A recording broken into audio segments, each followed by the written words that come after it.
Telltale Head, written by Al Jean, Mike Reiss, Sam Simon and Matt Groening. Directed by Rich Moore, and it debuted February 25th, 1990. This is a fairly famous episode. I think it's one that a lot of Simpsons fans will know of. Yes.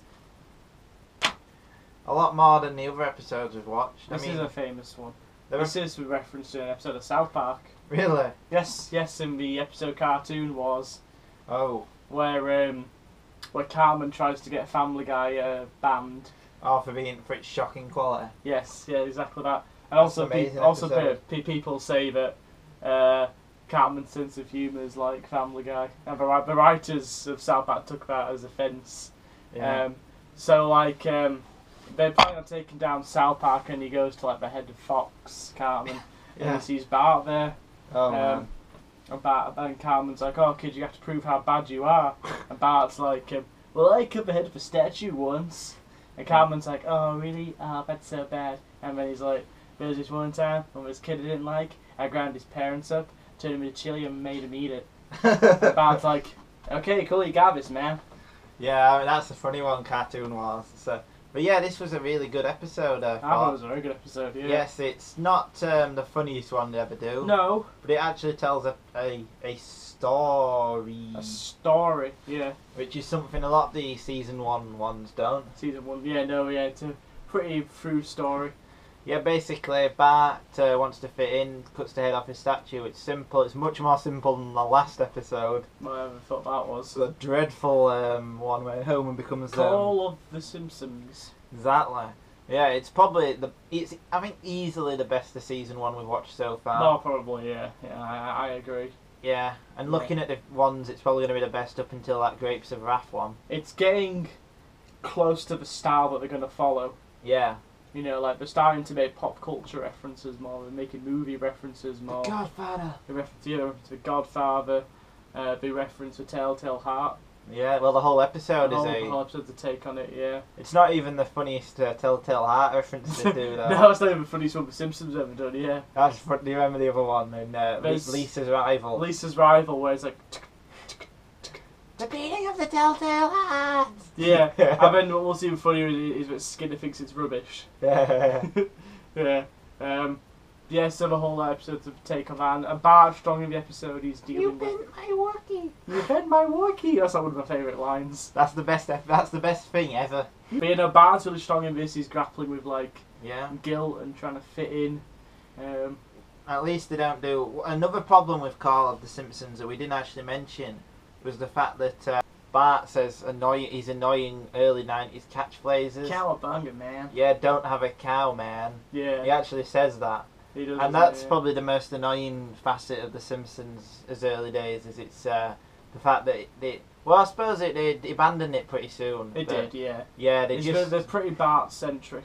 They're Bart-centric, and Bart was never that strong a character. Not really, no, but I think we discussed it before, like the true breakout character of The Simpsons is Homer. Yeah. People never expected Homer to catch on. You can tell the writers expected Bart to be like the popular character, and he was the popular character for a bit. Yeah, like do the Batman. Do the Batman, yeah, and all the catchphrases and the T-shirts, and yeah.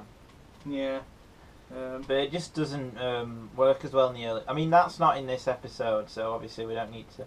Yeah. He just seems to be quite a good kid falling in with the bad crowd. It's got like a semi-clever narrative framing device. You know, it starts with Bart and Homer like returning the head of a statue. You don't really know what's going on, and then like a mob chases after him. Oh God, what's going on You have here? to explain what's happening. Yeah. Well, that's a standard. You hook. You know, it's a hook, isn't it? Hooks people in. It's just surprisingly sophisticated for these early episodes. Yeah. You know, considering what we've dealt with so far, that's quite a clever framing device. Yeah. You know, obviously it's a standard technique, but it's quite good for these early Simpsons. Yeah, I mean, it's just good. It's good. It actually tells one story. The only thing that surprised me in it, and it's not really a bad point, it just surprised me. I thought there was going to be a bit where the $50 he won dovetailed with he might have to pay someone $50. Oh yeah. That didn't happen, but that's not a flaw. That's just something that surprised. A later one, I think, would have. They would have linked it in. Yeah, like he might have had to bribe someone $50. Yeah, he had to give up his money. Well, that's the exact plot of that one where Bart has to buy that jazz album. No, yes, he has a choice of a giant, but he's either got a choice of buying a giant Alf Poggle, isn't it? Yeah. Like the most 90s thing ever. Alf Pog. An Alf Pog or the sax on the beach. Yeah. Yeah. But yeah, that's but yeah, I mean that's what I expected to happen, but it didn't, and it's not a problem. It's just It's like an something that expectation, surprises isn't it? me. Yeah. But yeah, I mean it is a solid episode. It's very got solid, yeah. a good emotional through line of it's sort of that. It's a standard beat, isn't it, to hit good kid. Yeah. Good kid falls in with bad crowd, but it is resonant, isn't it? That's I why like people use the it so much. bullies. I like Jimbo Kearney and the other Nelson wasn't in it. Was No, Nelson's come part of that regular bully group. I get the feeling that with Nelson, he was never intended to like reappear. Ah. I think he was like a one-off character, but he was quite popular with audiences, so obviously he came back, and they've altered Nelson since. Yeah, I mean he gets episodes where he's like a romantic. That's the funny Moon River. Moon River, yeah, I love that episode. We go to like They go to the World Fair. it was a really depressing place, isn't it? Yeah, and then they go see someone. Who is it who does the Moon River? Gene Pitney or something. No, something it's, like that. Oh, Or is it Hank Williams? Hank Williams, yeah, it's Hank Williams, yeah. Yeah. Moon River, he's like, oh. That's He's a like, great I episode. didn't expect him to do Moon River, and pow! I love that. Oh god, that was a better episode. That was a better episode, yeah, we always get sidetracked. But no, this is a solid outing, I feel. Yeah, this is, as I say, the strongest of season one so far. Definitely. And like I said, they're starting to get in the movie references. Yeah, and like the pop culture references. yeah, Simpsons, Telltale Heart, The Godfather. Godfather. Where Bart wakes up and the heads of Jebediah's in his bed, like in this. I was surprised how soul that was. They didn't do like. They didn't really, yeah, it's not the same shot where it's like starts outside and moves inside.